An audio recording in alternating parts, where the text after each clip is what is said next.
ট্রফির নিচে খুবই ছোট অক্ষরে লেখা চ্যাম্পিয়ন্স, অথচ ওই ছোট্ট অক্ষরের যে কত ওজন। সোনালী রঙের চকচকা এই ট্রফি যেন কাল রাজার হাতেই উঠবে। যে রাজা সব থেকে বেশি ভালো করবে সেই রাজাই জিতবে এই ট্রফি। গল্প, কবিতা কিংবা উপন্যাস, কোনো কবি যদি শেষ পর্যন্ত সেই গল্প, কবিতা বা উপন্যাসের একটা এন্ডিং দিতে না পারেন, তাহলে সেটা নাকি অর্থবহ হয় না। বিপিএল এর সেই এন্ডিংটাই এনে দেয় এই ট্রফি। এই ট্রফি যার হাতে সেই রাজা, সেই তখন ওই বিপিএল এর সব থেকে সফল। গতবারের সফল নেতা তামিম চাইবেন আরো একবার ট্রফি উঁচিয়ে ধরতে, আর মিথুন চাইবেন নিশ্চিত করেই সেই জায়গায় ভাগ বসাতে।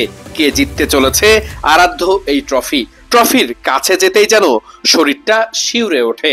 এত দারুণ এক ট্রফি কার হাতে উঠবে এই খেলা যেন না দেখে উপায় কি। ট্রফির ডিজাইনটা বেশ মনোমুগ্ধকর। ট্রফির সোনালী রঙের ওপরে খুব সুন্দর করে নিপুণ ছোঁয়ায় তুলে ধরা হয়েছে বাংলাদেশের ঐতিহ্য এবং বিভিন্ন প্রেক্ষাপটের গল্প। ট্রফির ওপরের অংশে লোগোটাকে বসানো হয়েছে, আর সবার ওপরে ক্যাপের মতো অংশে রয়েছে আরো বেশ কিছু কারুকাজ। বিপিএল এর ট্রফিটা তো কাছ থেকে দেখলেন, ট্রফিটা কেমন লেগেছে?